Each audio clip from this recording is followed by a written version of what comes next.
So what you can also do is you can go around and attach out links along with your Google Classroom announcement. So to do that, I'm going to go around over here, and here you can see that add link is an option over here.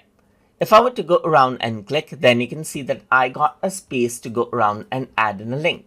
So whatever link you have, you can simply go around and type in or paste it in right here just like this and click on add link. Once you do that, what happens is that the link is added in and you get a preview over here as well, as you can see.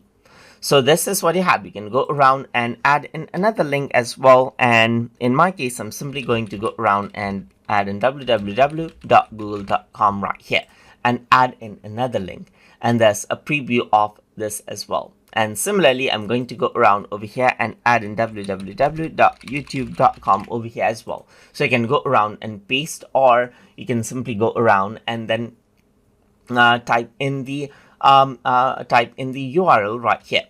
And then what you can go around and say is, please visit these pages for more info. So I'm just going to go around and type in something like this. And if you don't want a particular link, you can also go around and remove out the attachment, and you can go around and click on post. And what happens is that the links will be attached out, as you can see. And if you were to go around and click, then it redirects on to that particular URL right here.